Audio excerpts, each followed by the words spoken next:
I just played all 15 years of the Assassin's Creed series in the last 15 weeks leading up to Mirage. On my live stream, by the way. Here are my predictions for Assassin's Creed Mirage, what it will be, and what people think it will be. I want to set my ideas in stone to compare to when we play Mirage in just a few days. I have one bonus story prediction for you that I've not seen anybody else talk about in regards to Mirage, so stay tuned.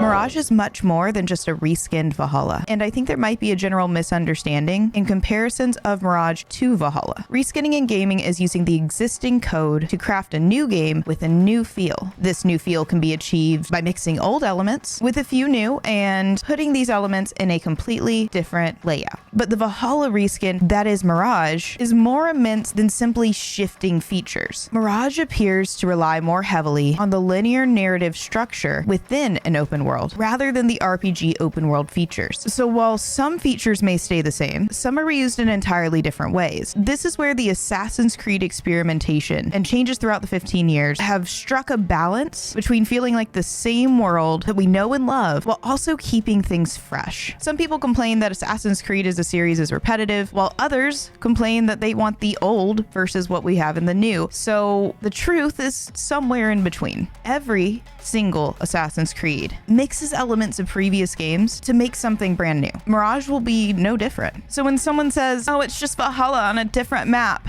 you can just nod your head and rest easily on the knowledge that these people haven't done their research. Mirage was originally a DLC of Valhalla. It's shorter than the recent large RPGs, so not as short as a DLC normally is, and it's much more in line with the length of the older games. The joy or disappointment of this lies in the eyes of the beholder, but there's no doubt that Mirage falls more in line with the roots in this way.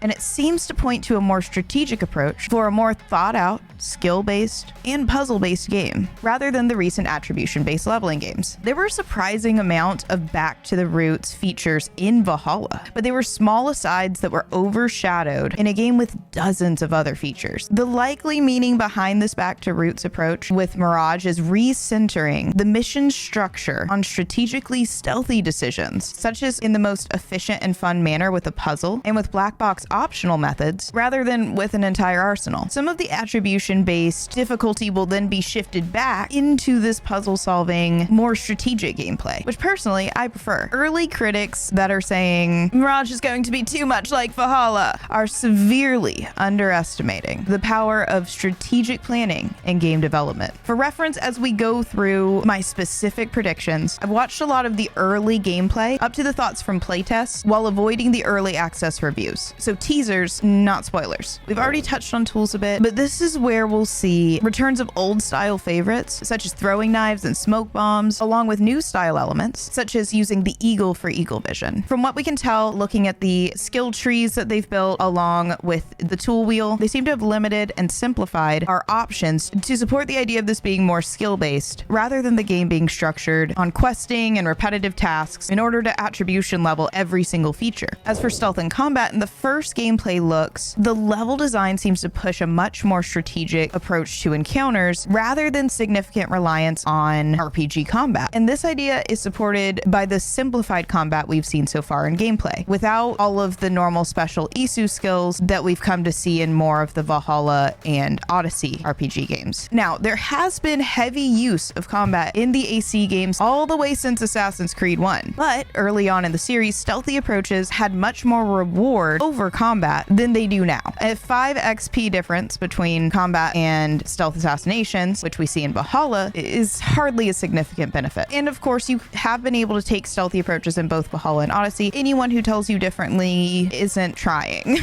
to be perfectly fair, you can take out an entire area with a stealthy approach in a lot of the different missions in the game. But I would say that there's evidence that it benefits you more in the older games than in the newer games. Nonetheless, if someone says combat isn't real Assassin's Creed, they have hindsight bias and need to go back and play them again. The combat is meant to be a last resort to the stealth approach in a lot of the early games, along with either stealth or combat being the necessary approach to specific missions based on the story-driven constraints. And that's the key to old versus new, is a lot of the constraints were story-driven constraints, so that you had to get creative with how you use the tools that you had at your disposal and had to come up with different stealthy alternatives to just going in again and doing the same thing over and over, where you're ransacking a village over and over and over again. So this is where the old games really shine. And I think if they bring in some of the new features that they've had in Valhalla and put them in a mission design that's more like the old structure, we could have something really, really cool, especially with them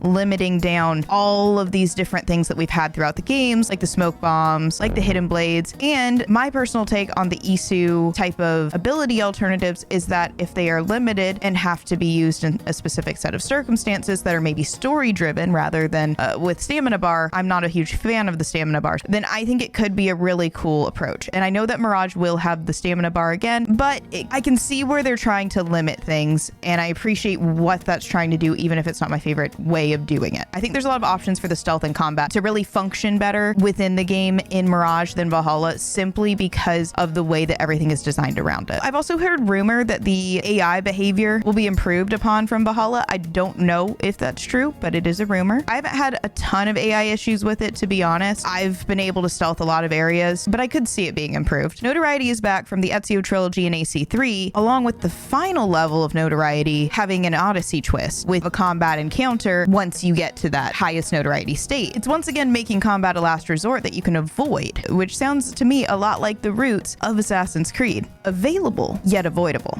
Speaking of the roots, social stealth features were available but not strategically thought out in Valhalla. Assassin's Creed 1 was the only game in the series that was built to necessitate social stealth. A few of the other games brought back the need for it in a few missions or made it an opportunistic approach, but nothing has done it quite like AC1. And if they bring back some of that strategic use here, Mirage could be a top stealth title within the entire Assassin's Creed series. Parkour will be the same feel as the RPG games within Assassin's Creed, but with the terrain of the old. And this actually matters. This is why personally Unity isn't my favorite parkour in Assassin's Creed. Most would say it has the best parkour system, and I have no arguments there. But the tall buildings and wide streets didn't allow for the most consistent parkour use like in Assassin's Creed 4, which is my personal favorite parkour. Whenever you were on an inhabited island, it felt like AC1, but with some movement improvements, along with a few more choices along the routes. I'm different than most of the Assassin's Creed fans in that I actually really liked the tailing missions. We got to learn information while we were choosing really fun routes, and to me, that's where the parkour was really at its best for me in terms of fun. And of course, AC1 had it everywhere, and I think that Mirage is going to be the closest we've had to AC1 with refinement throughout the movements. I'm not sure that the fluid state of the movements in the RPG series is going to translate perfectly to this structure, but I think it does have the ability to be one of the best parkour systems in the series. Something else to note about the parkour in Mirage is that there are only 2 games that had true parkour puzzles, and that was AC1 and Valhalla, believe it or not. I say in the main game because obviously the Ezio trilogy and a couple others had things in tombs and caves and such, but when I'm talking about like the main game on the streets where you can do this consistently all throughout the game, your traversal of the main game, the only puzzles that we saw were really in 1 and Valhalla. Speaking of Ezio, as a brief aside, I would not be surprised to see timed parkour races in Mirage, since this is supposed to be the fastest assassin yet. But personally, I want the thrill of the AC1 specifically placed hay bale of doom. If they have environmental puzzles that they already built out a system for in Valhalla and make them have more mission agency than just trying to retrieve an item, this is where Mirage will really take the old and the new and really allow the roots of the series to thrive with new technological capabilities. The whole point of the parkour system throughout Assassin's Creed, especially in the beginning games, was about fun and effective traversal with a variety of creative options. It's never been necessarily the fastest method, but it's there to avoid the ground choosing your opportunities for you, and instead you get to pick and choose your opportunities that you want to participate in and how you want to from above. I